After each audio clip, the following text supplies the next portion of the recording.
Today, answers matter more than ever before. That's why IBM is helping businesses manage customer questions with Watson Assistant. It's conversational AI designed to work for any industry. Let's put smart to work. Visit IBM.com/Watson Assistant. Empire. Deal back to Hachimura. Konnichiwa. First off, happy Thanksgiving, everybody. It was more just shocking to hear from him and understanding that he gets the most assists from me and the most spoon-fed baskets ever. You know, the culture is actually damn good. To sit up there and to say you don't have a culture problem in the nation's capital, everything about the organization points to a culture issue. One guy took a in another guy's shoe. I'm a little pissed off about it, but I know how I am. I was kind of expecting it. It's disrespectful. It was like Eric Killmonger going for total domination. What's up is mine. We're not going to be fucking sucked this year. We're the Stanley Cup champions! Yeah! Thank you for joining us today. We are the Beltway Sports Bros. I'm Matt Vazana, and as always, my brother Noel. Noel, big win, huh? Yeah, it's good to be wrong. Good to be wrong. Yeah, absolutely. We were both wrong on this one. I would have gotten the 28 for Washington if Hopkins yet again didn't miss a field goal. But, you know, hey, man, I'm happy with the win. They played well today, and it's good. Good. Keeps us alive. Keeps us alive. Well, let me get through this real quick. Please follow us on Twitter, Instagram, the Facebook group. Just search Beltway Sports Bros. You can also find us at beltwaysportsbros.com. If you are listening to this right now, which obviously you are, please hit subscribe or follow so you don't miss a single episode going forward.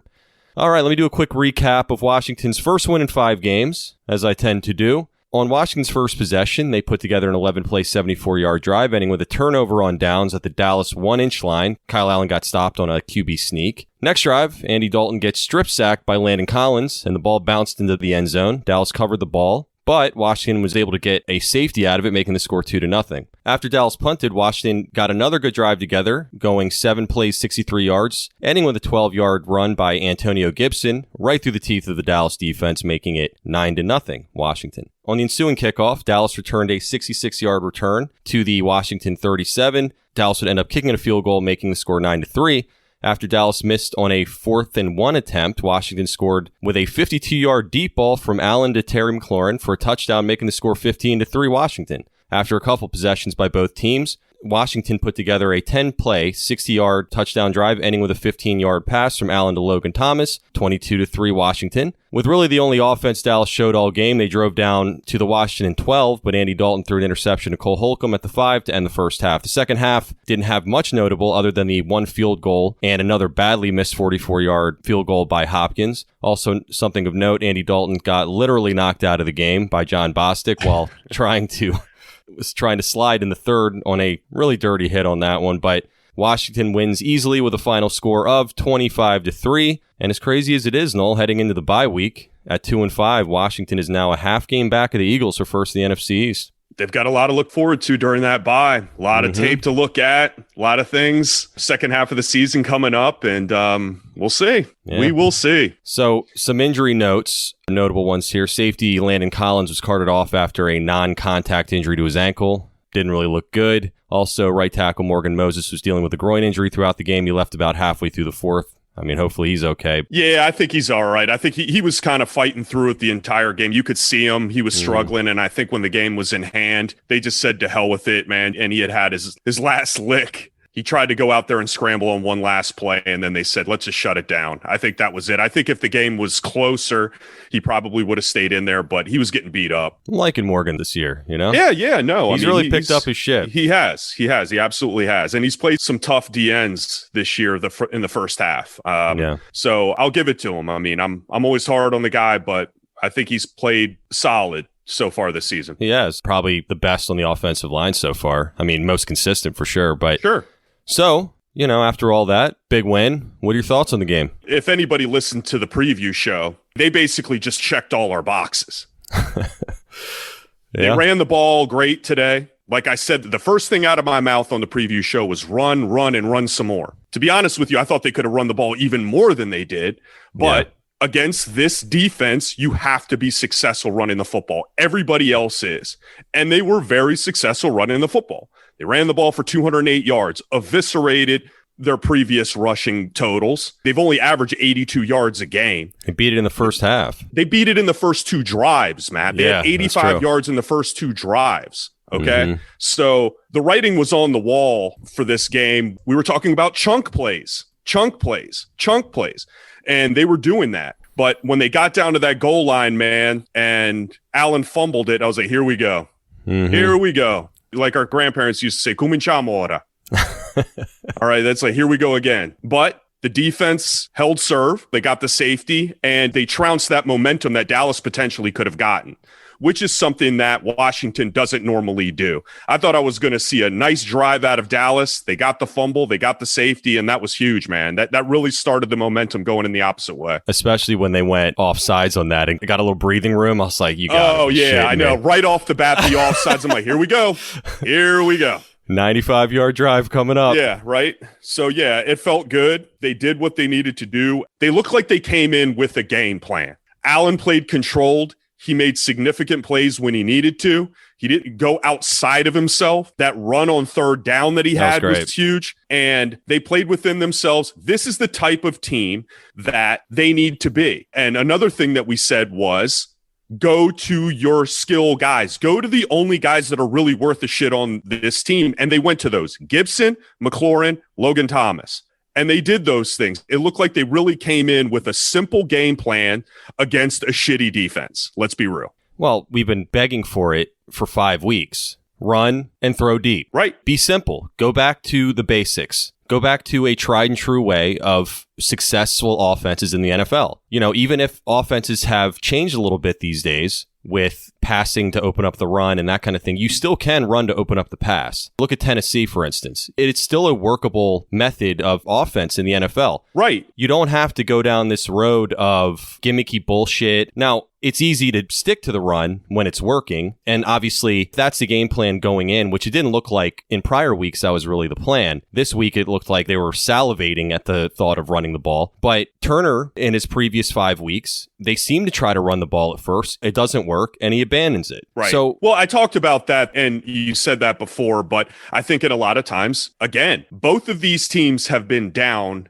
in all of their games. Yes. Okay. Washington had a great balanced initial drive, ran the ball 5 times, looked good, got yards in chunks, and I think they saw vulnerabilities that a blind man could see. But that's my point, is that it's easy to do these things when it's working. Sure, of course. The problem is, will Turner stick to it when it's not being successful? I doubt it. Right. That's the problem. Yeah. Yeah, anybody can say if you're getting 5-6 yards a clip, sure, keep running the ball. And like you said, they still didn't run the ball enough. No. They were passing unnecessarily in the second half when they had that game fully in hand, in control. That defense was beat up. They still did what they needed to do, I believe. And I agree. To me, this Dallas defense, even in this game, was worse than I thought that they were. And I've seen them play, and they're a porous defense. They are so vulnerable on their front seven. They get pushed around against an offensive line that, let's get real, is not a good offensive line. And some of these holes for Gibson were gaping. But I will give it to Gibson as well. For a guy that hasn't played a whole hell of a lot of running back and going into the hole, which hasn't been his MO yet, he was driving the pile, and that was impressive to me. He was getting yards and dragging people, and that's either really good on his part. It showed even more glaring weaknesses on the Dallas side that, man, they can't even bring a guy down when they're piled on top of him. It was a bad look for Dallas, man. I thought that Washington doesn't play with heart at times, but Dallas really, they look beat down. They didn't want to be there from the very beginning. And that was what was concerning about when they got that stop on the goal line. It was like, oh, you're breathing some life into this team right out of the gate. But, you know, as we saw, there were really some big plays. Getting the safety off of that. They got the offsides. They got the safety. We don't know where that drive would have gone if Landon Collins didn't make that huge sack fumble. They got the safety. Who knows where that drive would have gone? And also the Holcomb interception. Yeah. They were driving on that. That was a huge interception for them at that point. They were driving on that. They could have gone into the half with points. And you don't know how the second half could have drawn out, because they could have built off of that and seen, okay, they could have seen vulnerabilities in Washington's defense. And to go back, I mean, I think the Washington defense was playing a little bit PG at that point and allowing things and wasn't pressuring Dalton as much. But that could have been a huge momentum shift. And Washington opposite of what they normally do, were making plays at critical situations. Hell, Holcomb was all over the place in this game. Oh my gosh, that sack that he had, he eviscerated Elliott. I mean, he launched him. And then great. It was so awesome. He just speared him right through and then went into Dalton. He brought a work ethic to the defense that I think is immeasurable. Chase Young he didn't even look like he was playing hard, man. He didn't even look like he was playing hard, and he was. Yeah. But he's like one of those guys that runs really fast, like Randy Moss, that doesn't even look like he's running hard, and he just runs by people. That's just how he plays. I mean, even a couple times that I saw him going into coverage, he would just slide himself back. He's upright. He's just doing his thing, and he was just dominant, sliding down the line of scrimmage, getting to the running back, crushing guys. Andy Dalton had the fear of God in him, even when he would catch a whiff of Young.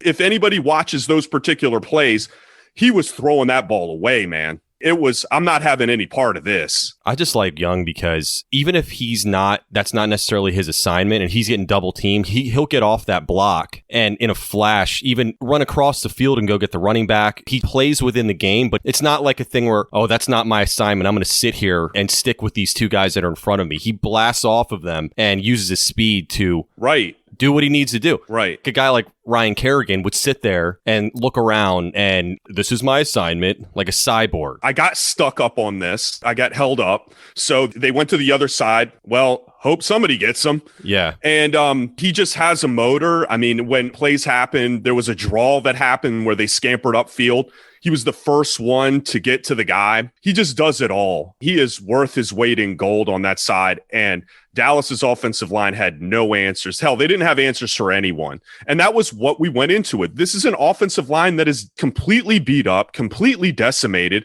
And this defensive line had to come out and show that they're the best on the football field. And they had 6 sacks. They had 8 QB hits. That's what these guys are getting paid to do. You're going against a lot of third stringers. And this was really going to be a make or break to me for the defensive line. If they couldn't do it against this offense, I don't know who they could have done it against. Well, and Daryl Johnson made a good point. He said the next step is to actually do this against good offensive lines because they did it against the Eagles. They lit them up and they were kind of in the same situation. They lit up the Dallas offensive line, but it's good to feast on a weakness. And we talked about that over the years. That's what Washington doesn't do. Right. So the next step is to actually be able to show your worth against healthy offensive line or at least middle tier offensive lines that you can take over the game. Right. And let's hope that they can get to that point. And Montez Sweat on the other side is just, he's a monster too. Hey, Ryan Kerrigan played like 7 plays, got another sack. I don't know how he keeps doing it. Hey man, that's what he does. It's what he's getting paid to do. Sack master. Yeah, good for him. Good for him. He added to his total. What else is he supposed to do out there? But the defense played very well against a bad Dallas offense right now. They've lost so much.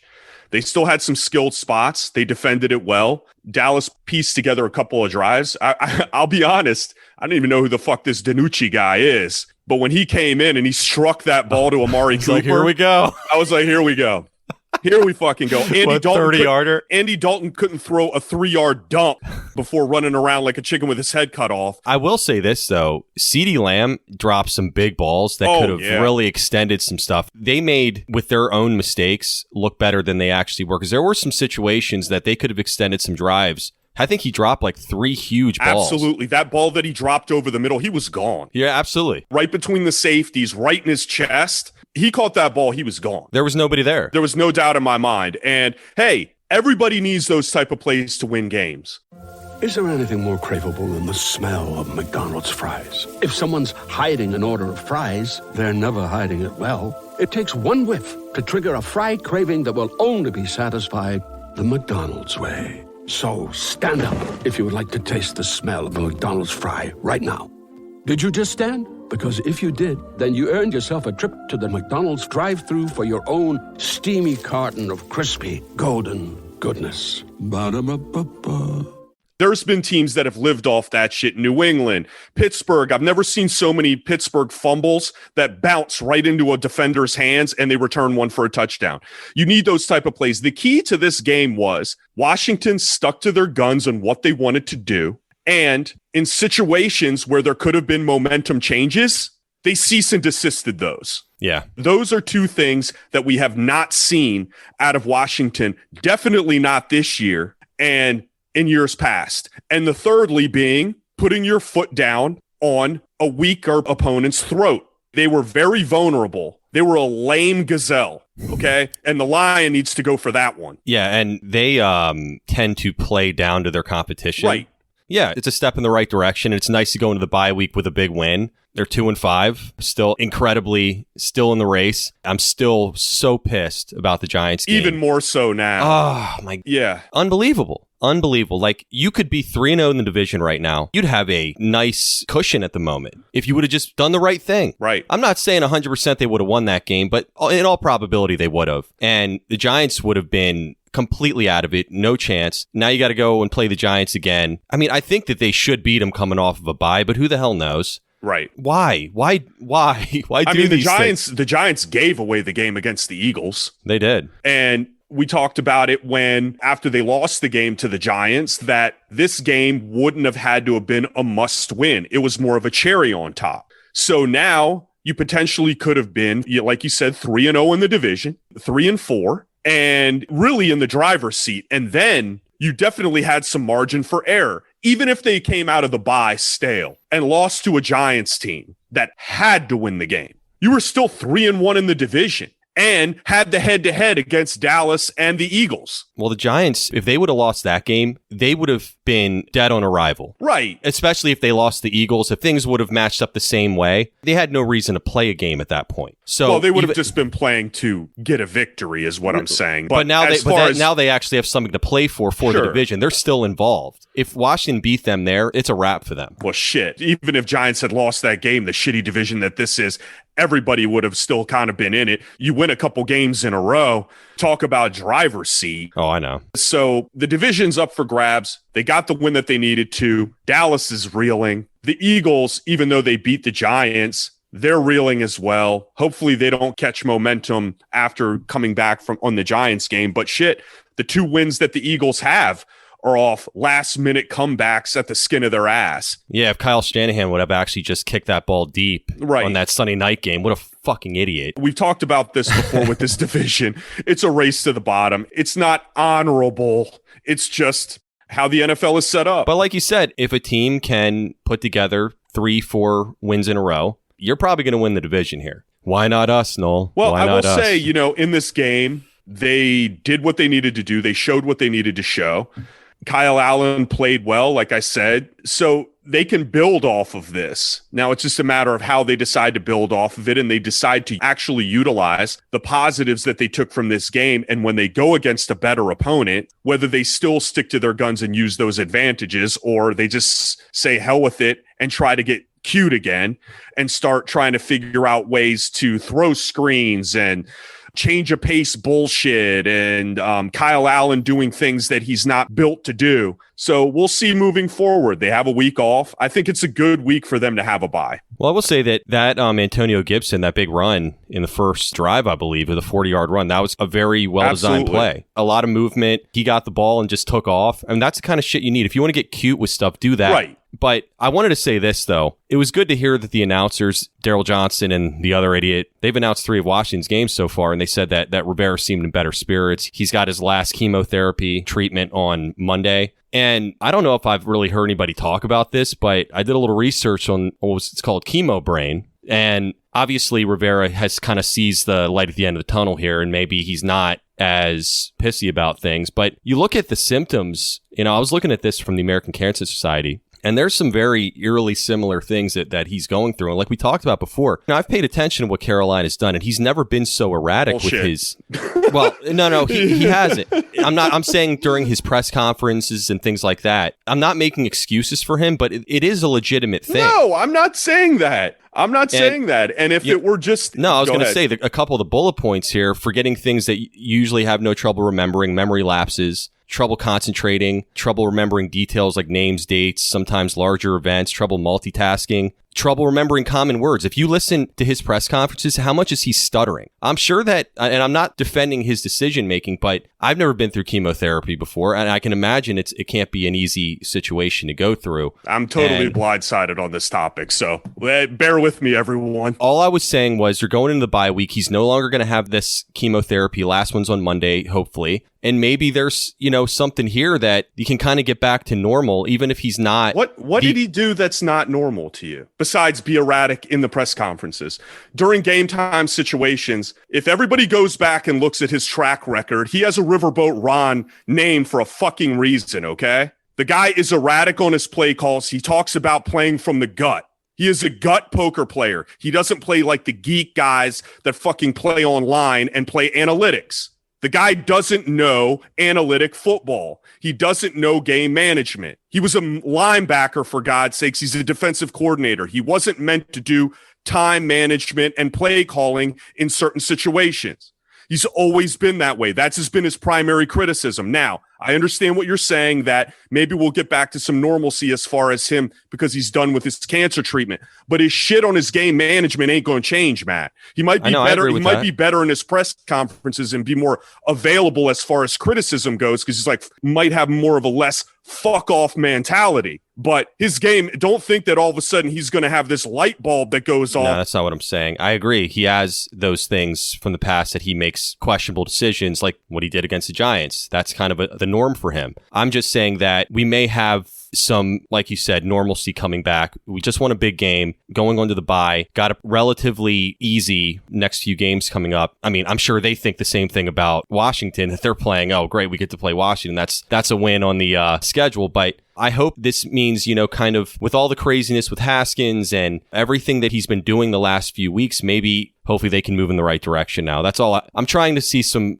hope here. I'm trying to. Hopefully he's a positive guy that's going to, he sees that light at the end of the tunnel. We will see. Yeah.